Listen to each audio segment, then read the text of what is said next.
Welcome back, Wall 414 fans, to another of my Commander deck profiles. In this video, we're going over my Raul Troubleshooter deck, and this is my Self-Mill Reanimator themed Zombie Tribal deck. And I know your first question, Dimir Zombie Tribal, is this cope? You just do New Vegas deck profiles. You should just put Wilhelt at the commander, or you should just put the Scarab God as the commander. What is Raul doing here? How does he help? And I was worried about that, but after having played the deck over this past month or so, Raul does a fantastic job, and he really helps with a lot of the issues that zombies have and that Self-Mill Reanimator has, which is focus and consistency. A lot of zombie decks have trouble staying focused, and they just devolve into Grave Crawler, Phyrexian Arena, infinite combos, which are like boring, and it's like, who cares? Or they just throw all the good zombie cards in, and they have a bunch of lords in their aristocrats deck, they have a bunch of reanimation spells in their go wide tokens deck. But Raul, he keeps you on focus. You're self-mill and you're reanimator, and that's it. You don't have to fuck around with any of the other parts of zombies, and you don't have to waste slots on cards that are good overall but bad in your deck. You're really focused on Self-Mill Reanimator, and Raul helps immensely with the consistency of Self-Mill Reanimator. So let's read him real quick. Raul is 3 mana, 1 in Dimir. He's a zombie, which is relevant. He's a 1/4, and once during each of your turns, you may cast a spell from among cards in your graveyard that were milled this turn, and each player mills a card. So what that does is smooth out all the problems with Self-Mill Reanimator. The issues with that archetype is that you mill your reanimation spells, you draw your reanimation targets, you can't get to your targets, but Raul, he eases all your concerns. If you mill that reanimate, you can cast it. And he helps you fill the graveyard, and he helps you fill the graveyard early because you can play him on turn 3. And he helps you fill the graveyard with himself, because if Raul dies, he shouldn't be going back to the command zone. Don't pay 5 for Raul. Put him in the graveyard, because you're going to be reanimating tons of stuff, and you'll bring him back. So he helps fill your graveyard that way. He helps fill your graveyard with his tap ability. He helps fill your graveyard with the fact that you can run as many mill cards as you want, which are super high value in terms of cards milled per mana cost, because you don't care if you mill something bad. Raul lets you cast it. So I really like this Raul Self-Mill Reanimator deck. I made it Zombie Tribal to just increase the synergy and increase the high top level power of it, and it's really fun to play. I am 6-0 with it. It's so much fun. I really like this deck. So let's get into it and start off with the reanimation spells and creatures that we're using. So we're going to start off with the best reanimation spell, and that is Reanimate. For 1 black, it's a sorcery. You can put target creature card from the graveyard onto the battlefield under your control. You lose life equal to its mana value. Super easy to cast off of Raul, as it's just 1 black. Super easy to tutor for, as you will see later on in the video, and just easily the best one. The whole point of a reanimation deck is you're spending low mana on your reanimation spells to cast high mana creatures, and this one does it better than the rest. Next we got Unearth, which is also 1 mana and also returns a target creature card, but only converted mana costs 3 or less from your graveyard to the battlefield. You can also cycle it, which is nice, but as I said, you put Raul in the graveyard, so you should always have an unearthed target, and we run a bunch of under 3 mana zombies as well to help in other categories. And so even though it doesn't have the high ceiling of some of the other reanimation spells, it is a really good card that we like using. Next we run Animate Dead. It has a lot of text, but it essentially says enchant creature card in a graveyard, bring it back to the field. It gets a -1/-0, and if Animate Dead is removed, remove the creature. Just another great low-cost reanimation spell. Stitched Together is 2 black sorcery, and if you have 7 or more cards in your graveyard, you return a card from your graveyard to the battlefield. If not, you return it to your hand, but you're always waiting for that 7 card threshold to fill. Then we got Persist, 1 in a black. Return target non-legendary creature card from your graveyard to the battlefield with a -1/-1 counter on it. This is obviously very good, as a lot of the best zombies to reanimate are non-legendary, like the Grey Merchant of Asphodel. Next we got Exhume, that's 1 in a black, and each player puts a creature card from their graveyard onto the battlefield. A little bit tough with Raul, who mills everyone, but it's not a big deal. We're centered around reanimating. We shouldn't be worrying about what other people do, and we should just be enjoying a nice 2-mana reanimation spell. Next we got a creature, Zolashur Lichlord, 1 in a black, it's a 2/2, and it has ward, pay 2 life. But more importantly, you can tap it to cast target zombie creature card from your graveyard this turn. This is just a good early turn play, another zombie to help us out with our zombie synergies, and you can even hard cast zombies from the graveyard. We're not too interested in doing that, but it's always nice to have the option. Also, we got the Apprentice Necromancer. He's 1 in a black. He's a wizard zombie, not in this printing, but he is a zombie. 1/1, and for a black mana, you can tap him to sacrifice him to return target creature card from your graveyard to play. That creature gains haste. At the end of turn, sacrifice it. And basically, we're reanimating zombies that have great ETB effects, so we don't mind putting them back in the graveyard, and we get a lot of value out of reanimating him once per turn, and he's a zombie, so he synergizes with all of our pieces. Next, Victimize, 2 in a black sorcery, and for 3 mana, you get 2 target creature cards in your graveyard back to the battlefield, but you do have to sack a creature. But 1.5 mana per creature is very nice.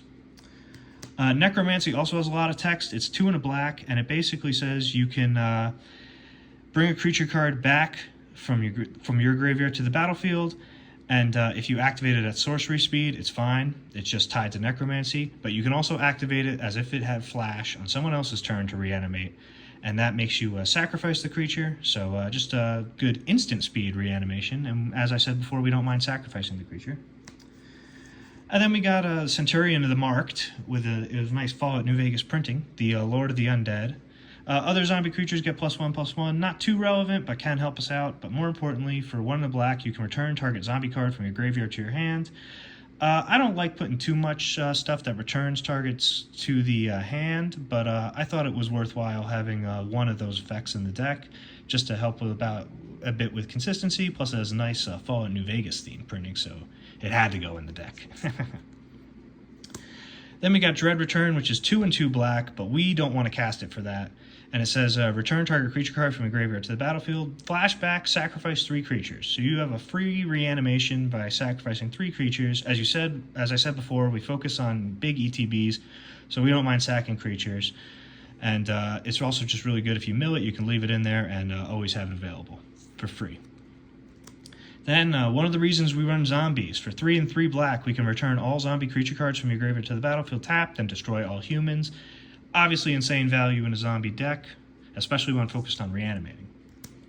Then another big reason to run zombies is the Rot Hulk. He's 5 and 2 black, and he has Menace. He's a 5/5 zombie.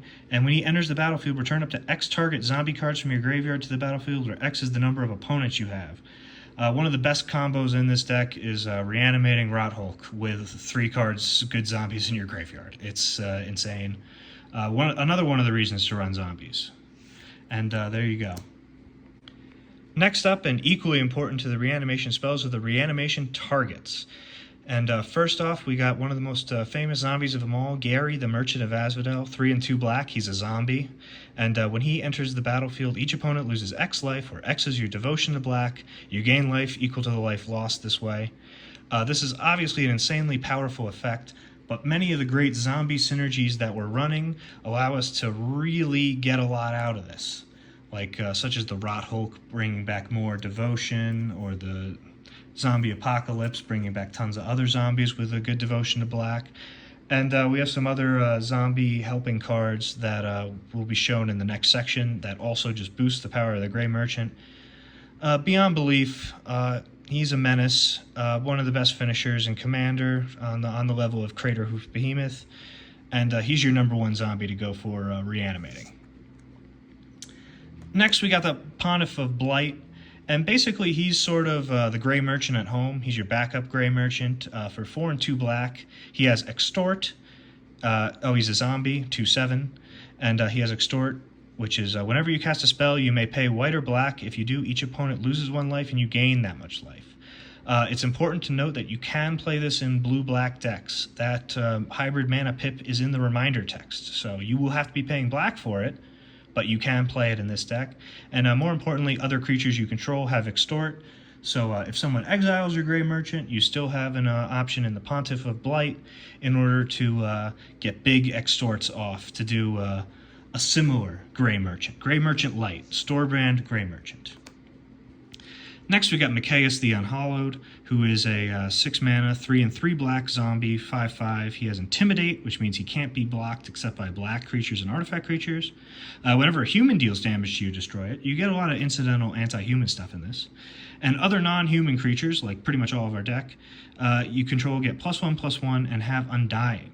And when a creature with Undying dies, if it had no +1/+1 counters on it, return it to the battlefield under its owner's control with a +1/+1 counter on it. He's great to reanimate because he protects your whole board and enables a lot of really lethal combos, bringing back creatures that you sacrifice. So he's really, really good. Now, if you can't get your win through Grey Merchant, Pontiff of Blight, crazy combos, your backup plan is to do crazy removal combos with zombies such as the Noxious Ghoul. For 3 and 2 black, he's a zombie 3/3, and whenever Noxious Ghoul or another zombie comes into play, all non-zombie creatures get -1/-1 until end of turn. So you can play this guy, you can copy this guy, and just continuously wipe the board of everyone else's creatures while your zombie hordes eliminate everyone. It's a fantastic backup plan.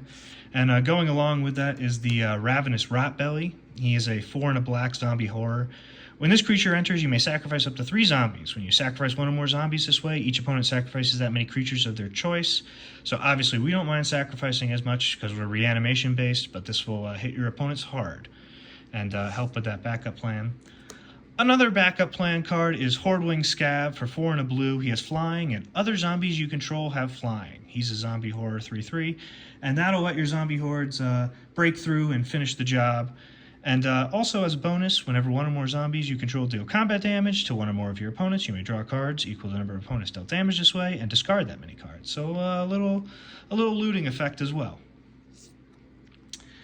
Next, we have the powerful targets because they draw cards or tutor cards, and one of the best ones is Prophet of the Scarab.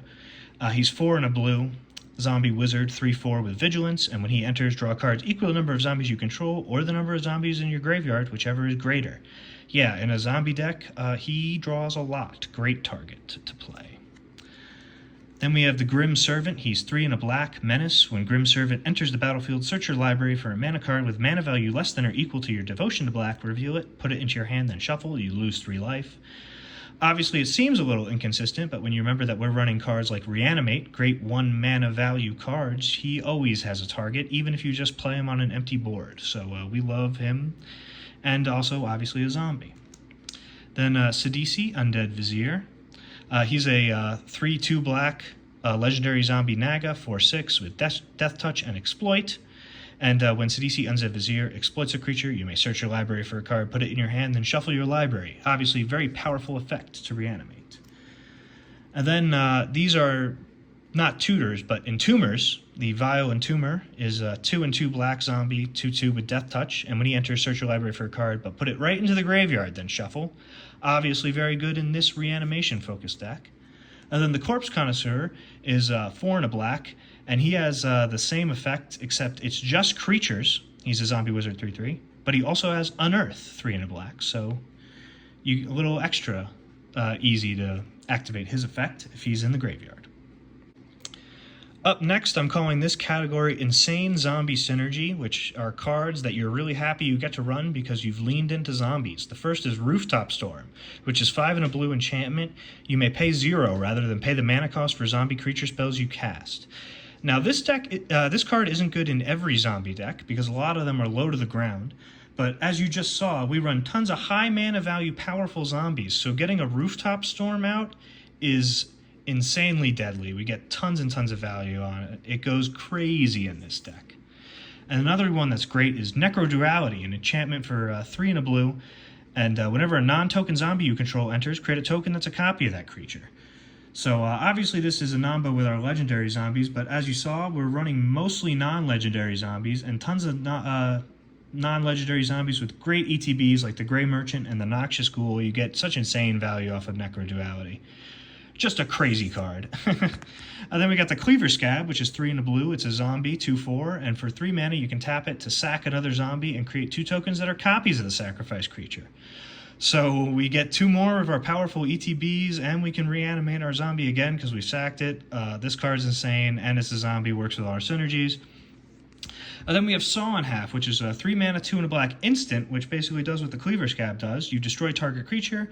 If that creature dies this way, its controller creates 2 tokens that are copies of that creature, except their power is half it, creature's power, and their toughness is half that creature's toughness. Round up each time. Obviously insane with the Grey Merchant, Noxious Ghoul, and all our other fantastic zombie targets. Now you'll notice as we were going through this that there's no Grave Crawler, there's no Carrion Feeder, and that's because I think that infinite combos are lazy. I think that anyone can make a zombie deck, then just be like, oh, Grave Crawler, Phyrexian Altar. Wow. Or like Carrion Feeder, or War and Soul Trader, or whatever. So there's no infinites in this deck. I think it makes it a lot more fun to play. I think the infinites are a cop-out for the lazy deck builder, so you won't see those. But as you can see, we have tons of value, and it's very easy to win without infinite. Our combos are just as powerful without it, so don't you worry. Now, we've talked about our reanimation spells, we've talked about our reanimation targets, but now it's time to bring that all together with the self-mill portion of the deck, the part that Raul helps out with so much. And these cards, they have tons of mill repeated every turn, so you should be milling tons. You can fish out your best mill with Raul and leave all your great targets in the graveyard. And Raul really helps this super consistently get all your combos going. And first off is the Stitcher Supplier. It's a 1 mana value black zombie 1/1. When it enters or dies, mill 3 cards. Obviously mills a ton just on its own, but also works with all of our zombie synergies like the Necrodualities and whatnot that we showed earlier. So absolutely fantastic card. Also very searchable. Then we got the Hedron Crab, one of the 3 non-zombies in the deck. It's 1 blue, a 0/2 crab, and whenever a land you control enters, target player mills 3 cards. That target player is always you. We love the crab. Then we got a Codex Shredder. It's 1 mana artifact with a nice Fallout art. Target player mills a card. Because of Raul's ability, we prefer incremental mill that happens on every turn to get the most out of his ability, as opposed to big one-shot, high mana cost mill.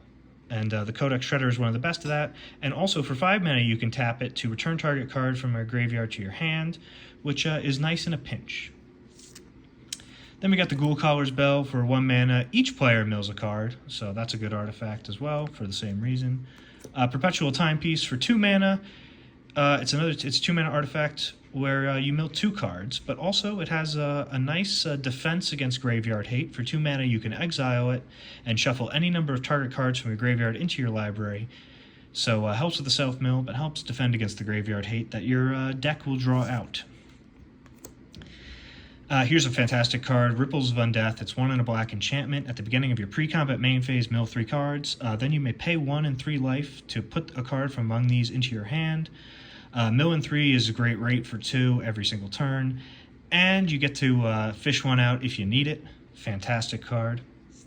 Then we got Stillness in Motion for 1 and a blue. At the beginning of your upkeep, mill 3 cards, similar to Ripples of Undeath. You don't get to fish 1 out, but if your library is empty, you get to exile this enchantment and put 5 cards from your graveyard on top of your library in any order. So that's what I like about this self-mill. It just has a little defense against your library getting empty, or like the Perpetual Timepiece has a little defense against graveyard hate.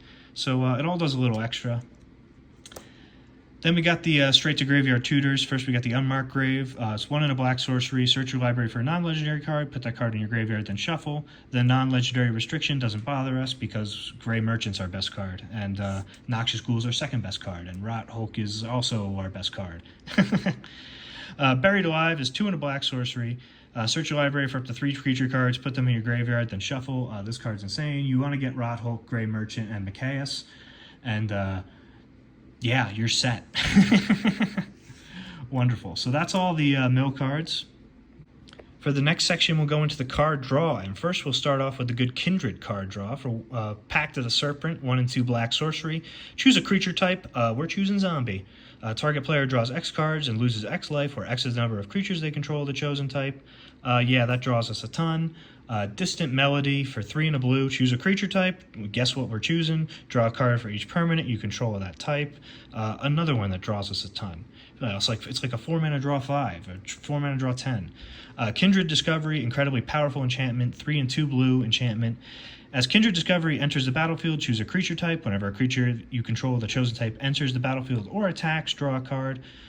Obviously very good because we're going to be summoning lots of zombies and then also attacking with lots of zombies if need be. So that'll draw tons and tons of cards.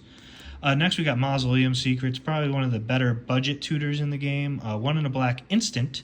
Search your library for a black card with converted mana cost less than or equal to the number of creature cards in your graveyard. Reveal it, put it in your hand, then shuffle your library. So it can be as powerful as Demonic Tutor, depending on, or more because it's an instant, depending on how many cards are in your graveyard. But even if just 1 card's in your graveyard, you can search a Reanimate or a Stitcher Supplier. So it has a very low floor. Dig Through Time, wonderful card, 6 and 2 blue, but it has Delve, reducing the cost of that by 1 for each card you exile from your graveyard, and we're self-milling, so there will be plenty of lands and whatnot to exile. And look at the top 7 cards of your library, put 2 of them in your hand and the rest in the bottom of your library in any order. It's basically a 2-mana look at the top 7, draw 2, which is crazy. And similarly is Treasure Cruise, it's 7 and a blue sorcery, but it has Delve, and you draw 3 cards. So basically Ancestral Recall, 1 mana, draw 3. Crazy. And now we're going into the draw-themed zombies. These cards help us draw cards, and they help us play zombies and work with all our zombie synergies. So it's just really nice to have a bunch of zombies to just fill out the early game, and they'll draw you cards and present blockers and are powered up by the synergies. And one of the best ones is Crypt Breaker. It's 1 mana value, black, zombie, 1/1. And you can discard a card to create a zombie creature token, but you don't care about that. What you care about is tapping 3 untapped zombies you control to draw a card and lose 1 life. We love that. The Undead Augur is 2 black, zombie wizard 2/2, and whenever it or another zombie you control dies, you draw a card and lose 1 life. The Midnight Reaper is 3 mana, 2 and a black, zombie 3/2. Whenever a non-token creature you control dies, it deals 1 damage to you and you draw a card. And Jason Bright, nice Fall at New Vegas guy. 2 and a blue, legendary zombie, 2/3. Whenever a zombie or mutant you control dies, if its power is different from its base power, draw a card. We have a few tiny little anthems in here that really make this work. But also he's a sack outlet, but not an infinite one because he costs money, costs mana. And it says sacrifice a creature to put a +1/+1 counter on target creature you control against flying until end of turn. Just nice to have a little bit of a sacrifice outlet. And finally, Wilhelt the Rock Cleaver, 2 and Demir, legendary zombie 3/3, and whenever another zombie you control dies, if it didn't have Decayed, create a 2/2 black zombie creature token with Decayed, and at the beginning of your end step, you may sacrifice a zombie to draw a card. It's not the focus of the deck, but he's a little sack outlet, draws cards, serves as a reanimation target in a pinch, so I like him. Next, we're going into the ramp section of the deck. I don't really like mana rocks in this deck, but I use a little bit of ramp, and you'll see how it synergizes. First, we got the Deranged Assistant. He's 1 and a blue, human wizard, 1/1. So, unfortunately, one of the 3 non-zombies. And you can tap to mill a card and add colorless mana. So he's our mana dork that mills. And then the Milliken is a 2 mana artifact that does the same thing. And finally, you get the Warring Triad, which is a 3 mana artifact that does the same thing, except you get 1 mana of any color. And also, when there are 8 or more cards in your graveyard, it's a 5/5 Flying Trample Haste, which, I don't know, is nice. So those are the mill mana rocks. Then we got Songs of the Damned, which is a 1 mana black instant. And it can work as a better dark ritual. You get 1 black mana for each creature card in your graveyard, which can really help you hit a big splashy reanimation turn. And finally, Soul Ring, because it's really good.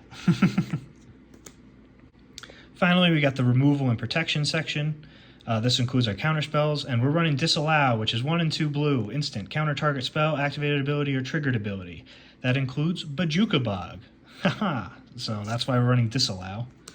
Overcharged Amalgam is 2 and 2 blue, but it's a zombie, so it works with all our zombie synergies. It's a free counter spell with Rooftop Storm on the field, which I have done. It has Flash, Flying, and Exploit, and when it exploits a creature, you can counter target spell, activated ability, or triggered ability. So also hits Bajuka Bog. Then we have Drown in the Lock, which is 2 mana, blue and black, and it's an instant, and you can choose to counter target spell with mana value less than or equal to the number of cards in its controller's graveyard, or destroy target creature with mana value less than or equal to the number of cards in its controller's graveyard. And it's nice because of the versatility, and it's also nice because a lot of our tutors specify black cards, and it's 2 mana black card counterspell. So it really helps a lot with the synergies in our deck. And also, I'm just running Arcane Denial because that's my favorite 2-color counterspell because it only has 1 blue pip. And next up in removal is Feed the Swarm. You need enchantment removal in a graveyard deck, and Feed the Swarm is 1 and a black, sorcery, destroy target creature or enchantment an opponent controls. You lose life equal to that permanent's converted mana cost. And also Resculpt because you need artifact removal. It's 1 and a blue instant, exile target artifact or creature. Its controller creates a 4/4 blue and red elements or creature token. There's a lot of graveyard hate that comes in the form of enchantments and artifacts, and blue and black aren't the best at answering them, so you have to run these cards as answers. Now we got the little board wipes. Living Death, one of the most powerful cards in the deck. 3 and 2 black, sorcery. Each player exiles all creature cards from their graveyard, then sacrifices all creatures they control, then puts all cards they exiled this way onto the battlefield. Basically wipes the board by sacrificing, which is one of the best ways to do it, and brings back the graveyard. So obviously you will come out way ahead. Then a new Edge of Eternity's card, Singularity Rupture. 3 colorless, a blue and 2 black sorcery. Destroy all creatures, then any number of target players. Each mill half their library rounded down. So you get a board wipe, but you also get some nice self-mill. Finally, we got the mana base. I won't bore you by going over all the basic lands and Drowned Catacombs, but we'll go over all the fun utility lands because they're pretty neat. Crypt of Agadim is a black land that enters tapped, can tap for black, or for 2 mana can tap and add a black for each black creature card in your graveyard. Just black creature cards in your graveyard, but I've had this on the field and I've tapped for 5 or 6 and repeatedly. It really helps. Fantastic utility land, obviously better than Swamp. Myriad Landscape. I like Myriad Landscape in this deck because it sacrifices itself, so it adds to your graveyard count for your delves, but also we're not running too much ramp, so it's nice to have ramp in the land slot. Dakmor Salvage is a very good card. Enters tapped and taps for black, but it has Dredge too. So instead of drawing a card, you can mill 2 and return this to your hand. So it's some free mill, which is very nice from the land slot. Then we have Sunken Palace. It's a cave. It enters tapped and taps for blue. Or for 1 in blue, you can exile 7 cards from your graveyard, which we will have, and add blue. And when you spend this mana to cast a spell or ability, you can copy that spell or ability. So very, very nice, and we definitely have the cards in the graveyard to take advantage of that. Then Gyre Reach Sanitarium, legendary land, and it taps for colorless, but also for 2 mana you can tap it, and each player draws a card, then discards a card. Just nice if one of your reanimation targets is just stuck in your hand to get a little help from your land spot. Nephalia Drownyard, land that taps for colorless, or for 1 in Dimir, you can mill 3. So just a little help milling from the land slot as well. Then we got Cephaly Coliseum, taps for blue, comes in untapped, but deals 1 damage to you. And it has a threshold. When 7 or more cards are in your graveyard, you can sack it for blue and tapping it to draw 3, then discard 3. So we should definitely be hitting that threshold. We have a few of those cards in the deck, and just a nice utility out of the land slot. Next, we obviously have Bajuka Bog, because we're in black and we're milling other people, so it's nice to have a little graveyard hate of our own in the deck. Then we got the Restless Reef, which enters tapped, but taps for blue or black, so it's not too bad. And for 2 in Dimir, it becomes a 4/4 blue and black shark with Death Touch, and target player mills 4 cards when it attacks. So just a little more help milling out of the land slot. And finally, Jawari Disruption, which is a blue tapped land on the other side, but also a 1 in a blue counter target spell unless its controller pays 1. Reanimation deck lists are a little tight, so I just wanted to add a little extra counterspell help. That's all for this one. I hope you enjoyed the Zombie Tribal deck. I hope you are Raul believers as well. I definitely am after starting off with so many wins with this deck. It's super fun to play, super fun Reanimator Zombie Tribal. So I really like Raul. I hope you try him out, and look out for the next video.